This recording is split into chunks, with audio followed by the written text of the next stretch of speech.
حضرت عثمان ذی النورین رضی اللہ تعالیٰ عنہ کی شہادت کے بعد ایک المناک واقعہ رونما ہوا، اور وہ یہ تھا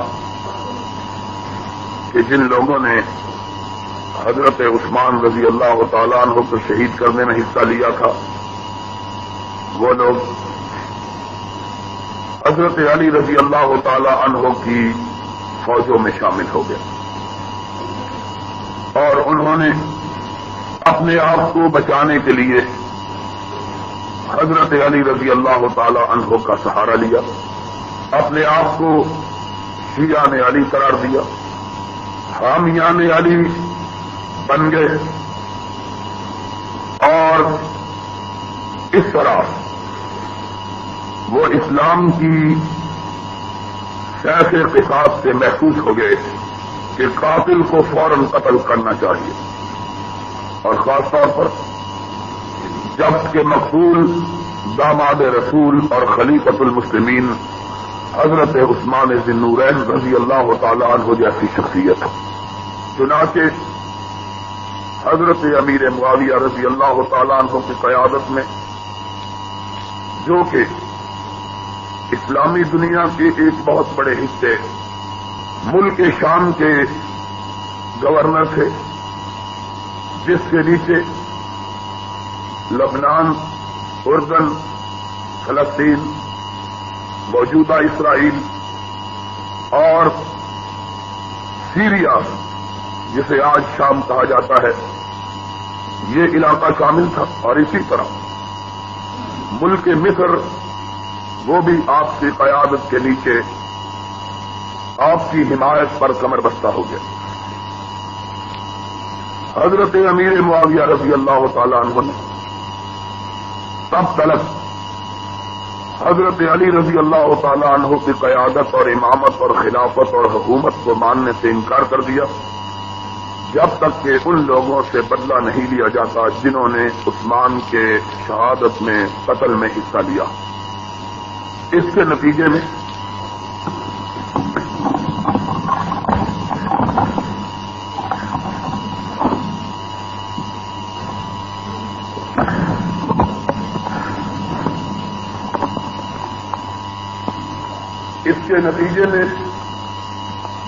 حضرت علی رضی اللہ تعالی عنہ کا سارا دور حکومت آپس کی لڑائیوں میں گزر گیا، اور کوئی وقت بھی ایسا نہ بچا جس میں حضرت علی رضی اللہ تعالی عنہ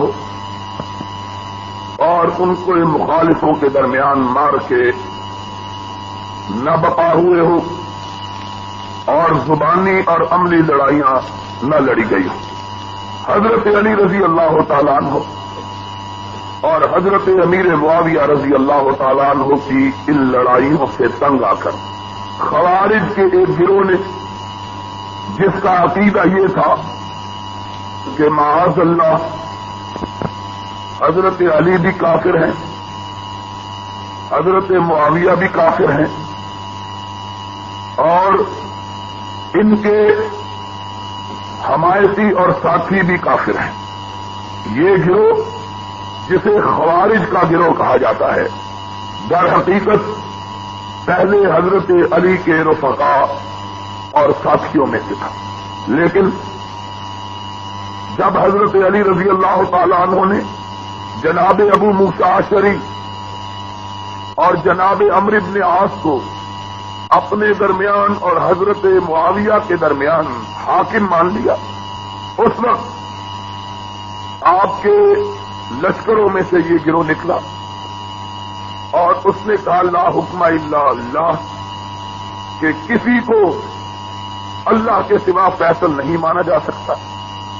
علی نے ابو موسیٰ اشعری اور عمرو بن عاص کو فیصل مان کر اسلام کو چھوڑ دیا ہے، اور دارہ اسلام سے خارج ہو کر کافر ہو گئے، معاذ اللہ ثم معاذ اللہ۔ چنانچہ اس گروہ نے ایک میٹنگ کی کہ مسلمانوں کے سارے مصائب کا اور فسادات کا اصل سبب 3 لوگ ہیں. ایک عراق کے اور حجاز کے صوبوں کے مالک حضرت علی، دوسرے شام کے ملکوں کے سربراہ حضرت معاویہ، تیسرے مصر کے گورنر جو کہ امیر معاویہ کے حامی اور ساتھی تھے حضرت عمرو بن عاص رضی اللہ تعالی عنہم اجمعین. ساری خرابیوں کا جڑ یہ 3 لوگ ہیں. اس لیے چاہیے کہ ان 3 کا صفایا کر دیا جائے تاکہ خرابیاں ختم ہو سکیں. 3 آدمی موت کا وعدہ دے کر کہ ہم مر جائیں گے لیکن ان تینوں کو مٹا کے چھوڑیں گے. تینوں مختلف ملکوں کی طرف روانہ ہوئے. طے ہوا کہ فلاں دن فلاں تاریخ کو اکٹھے تینوں پہ حملہ کیا جائے. دن بھی، تاریخ بھی، مہینہ بھی اور وقت بھی مقرر ہو گیا کہ تینوں کے تینوں مملکت کے سربراہ ہونے کے باوجود اپنی مسجدوں میں نمازوں کی امامت بھی خود کرتے ہیں. اس لیے جب وہ فجر کی نماز کی امامت کے لیے آئے تو اس وقت اندھیرا اور تاریکی ہوگی. نظر نہیں آتا کہ کون آیا اور کون گیا ہے. اس تاریکی اور اندھیرے سے فائدہ اٹھا کر تینوں کو شہید کر دیا جائے. یہاں رک کر ایک مسئلہ یہ بھی جان لیجئے کہ نبی کے صحابہ کے دور میں فجر کی نماز اندھیرے میں پڑھی جاتی تھی. فجر کی نماز 3 مختلف ملکوں کے سربراہ تینوں کو فجر کی نماز اس وقت پڑھاتے تھے جب تک ابھی دنیا میں روشنی پھیلی ہوئی. یہ متفق عقیدہ ہے. آج فجر کی نماز اس وقت پڑھتے ہیں جب سورج نکلنے والا ہوتا ہے. مولوی ذرا لمبی قرات کر لے تو سورج نکل ہی آئے. صرف ہماری مخالفت کے لیے حضرت محمد الرسول اللہ صلی اللہ علیہ وسلم کے صحابہ کہتے ہیں کہ ہم نے بے شمار نمازیں نبی کے پیچھے پڑھی ہیں. نبی یہ کائنات جب امامت سے فارغ ہو کر نماز فجر کی سلام پھیرتے تھے تو ساتھ بیٹھنے والے کا چہرہ نظر نہیں آتا تھا. ساتھ بیٹھنے والے کا چہرہ نظر اتنا اندھیرا ہوتا تھا. ان کو کوئی پوچھے کہ تم جو چاشتے وقت نماز پڑھاتے ہو یہ کہاں سے لیا ہے؟ صرف ہماری مخالفت. اللہ لوگوں کو حق بات سمجھنے کی توفیق عطا فرمائے. تینوں نے فیصلہ کیا کہ تینوں کو شہید کر دینا ہے. چنانچہ وقت مقرر ہوا کہ نماز فجر سے پہلے تینوں خود آ کے مسجد میں امامت کرواتے، لوگوں کو اٹھاتے. تینوں پر فجر کی نماز کے وقت حملہ کیا جاتا. چنانچہ تینوں مجرم تینوں مختلف ملکوں کی طرف روانہ ہوئے. ایک کوفے کی طرف، ایک دمشق کی طرف اور ایک مصر کی طرف. استاد شہر تھا اس زمانے میں جو مصر کا دارالخلافہ تھا. وقت مقررہ پر جو دن مقرر تھا تینوں حملے کے لیے اپنے خنجروں کو زہر پلا کے دے تاکہ اگر زخم کاری نہ بھی لگے تب بھی بچنے کی امید نہ رہے. چنانچہ خدا کی قدرت ایسی ہوئی کہ اس دن حضرت عمرو بن عاص بیمار ہو گئے اور وہ نماز کے لیے گھر سے نکل ہی نہ سکے. نماز کے لیے گھر سے نکل ہی نہ سکے. دوسری طرف شام میں حضرت امیر معاویہ رضی اللہ تعالیٰ عنہ نماز کے لیے نکلے حسب عادت. اس نے خنجر کا وار کیا لیکن وار کرتے ہوئے گھبرا گیا. گھبراہٹ کی وجہ سے مار اوچھا پڑا، زخم کاری نہ لگا، آپ کی پشت کا چمڑا پھاڑتا ہوا خنجر باہر نکل گیا۔ چنانچہ امیر معاویہ چند دن بیمار رہنے کے بعد، زخمی رہنے کے بعد تندرست و شفایاب ہو گئے، آپ کو بھی کوئی جزن نہیں تھا۔ تیسری طرف حضرت علی ابن ابی طالب رضی اللہ تعالی عنہ وہ مسجد کوفہ میں نماز کے لیے تشریف لائے۔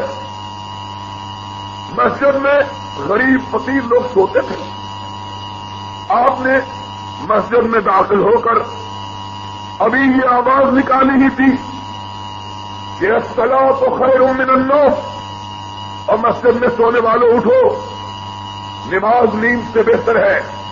جگانے کے لیے ابھی آپ نے آواز دی تھی کہ عبد الرحمن ابن ملجم المرادی خارجی، ان تینوں کے گروہ کا رکن، اس نے حضرت علی کی آواز سن کر فوری طور پر پشت سے لپک کر حملہ کیا، خنجر آپ کی پشت کو کاٹتا ہوا، آپ کے سینے کو کاٹتا ہوا نکل گیا۔ چنانچہ حضرت علی ابن ابی طالب رضی اللہ تعالی عنہ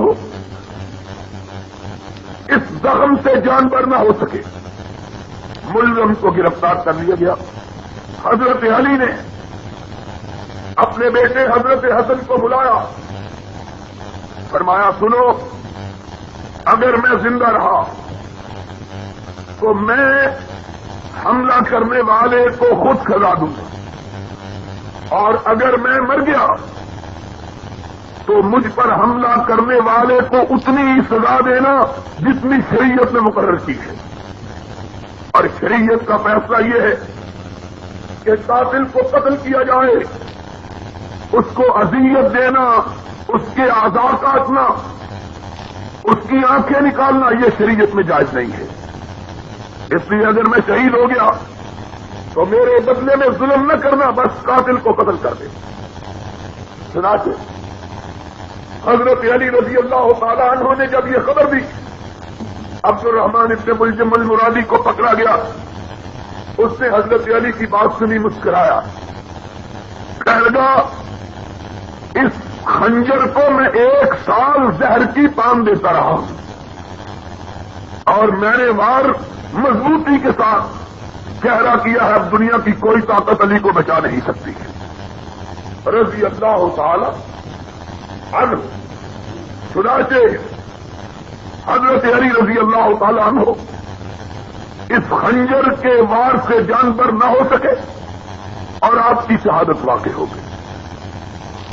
اب حضرت علی رضی اللہ تعالی عنہ کے بعد آپ کے بیٹے حضرت حسن رضی اللہ تعالی عنہ، جو حضرت علی کے بڑے صاحبزادے تھے، ان کو حضرت علی کے رفقا نے اپنا حاکم، اپنا امیر، اپنا خلیفہ اور اپنی کیا بات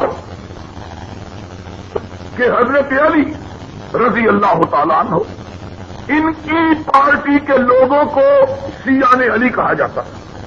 شیعہ عربی کا لفظ ہے اور عربی زبان میں شیعہ پارٹی کو کہتے ہیں، یا پارٹی کے رکن کو۔ وَإِنَّ مِن شِيعَتِهِ لَإِبْرَاهِيمَ إِنَّ الَّذِينَ فَرَّقُوا دِينَهُمْ وَكَانُوا شِيَعًا، وہ لوگ جنہوں نے دین میں تفرقہ ڈالا اور سیاسی جماعتیں بن گئے، الگ الگ پارٹیاں انہوں نے بنا۔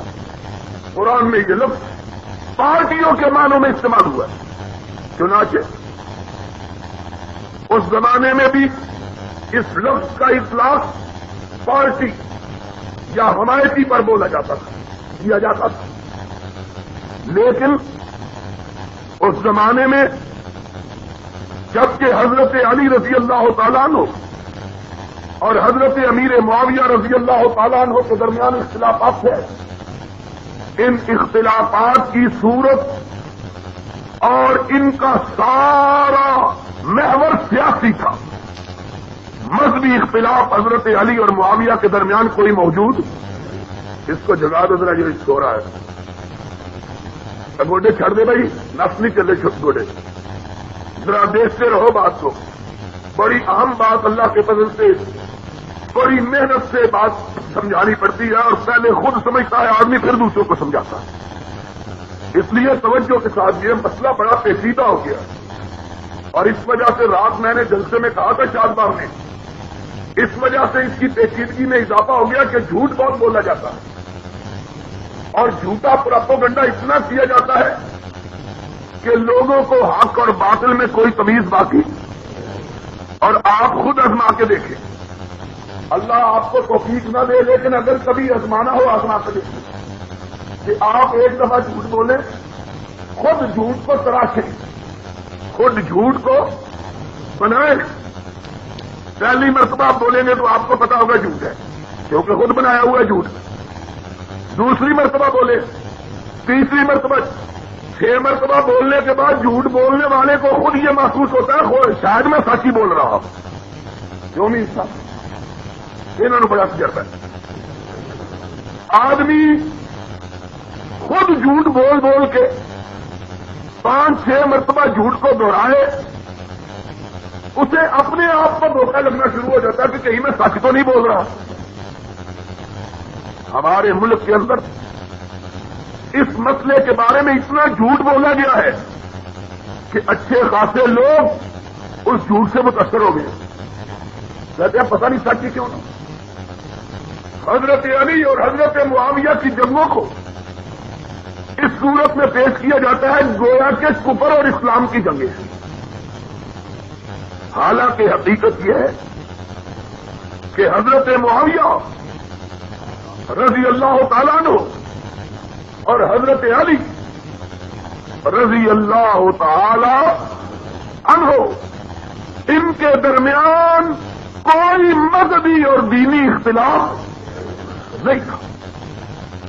دونوں کا مذہب ایک، دونوں کا عقیدہ ایک، دونوں کا نظریہ ایک، دونوں کا خدا ایک، رسول ایک، کتاب ایک، قبلہ ایک، کوئی مذہبی اختلاف نہیں۔